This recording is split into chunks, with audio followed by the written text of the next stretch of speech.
1,200 po yung aming i-deploy para sa parada.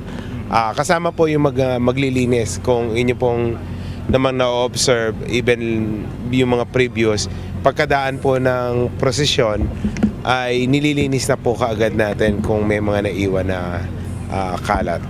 Inaasahan ang pagdagsa ng mga tao sa taunang traslasyon sa January 9 na magdudulot ng matinding traffic sa Maynila. Dahil dito, magde-deploy ng 1,200 na traffic personnel at street sweepers ang Metropolitan Manila Development Authority o MMDA sa lungsod. Ang mga traffic personnel ang magmamando sa trapiko sa rutang magmumula sa Quirino Grandstand hanggang Plaza Miranda. Agad ding padadaanan sa mga motorista ang mga isasarang kalsada kapag nalampasan na ito ng prosesyon. Habang ang mga street sweeper naman, titiyaking malinis ang mga kalsada at walang mga nakakasugat na bagay na pwedeng matapakan ng mga debotong naglalakad ng nakayapak. Agad din silang magwawalis ng mga basurang iiwan ng prosesyon. Gusto po natin i-warn yung mga tao kasi kung pababayaan natin yan ngayon, baka mamaya hanggang sa pagdaan ng prosesyon ay naandun pa rin.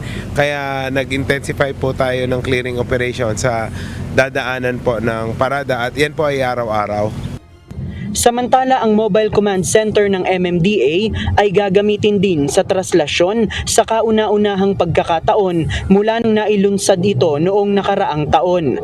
Kasalukuyan itong nakalagay sa Quirino Grandstand at mananatili rito hanggang sa pagtatapos ng prosesyon para sa traffic at security monitoring. Yung Mobile Command Center po natin ay naandito, nag-deploy po tayo or nag-install ng mga cameras all around to monitor po yung situation. Yan po ay hindi lamang for traffic purposes, kasama po natin dyan ang kapulisan na nagmo-monitor ng situation para po sa peace and order. Samantala, dahil holiday sa Maynila sa araw ng traslasyon sa January 9, ayon sa MMDA, ipatutupad sa buong lungsod ang suspensyon ng number coding scheme. JP Nunez, UNTV, News and Rescue. Diyos ang aming sandigan, serbisyo publiko ang aming pinahahalagahan.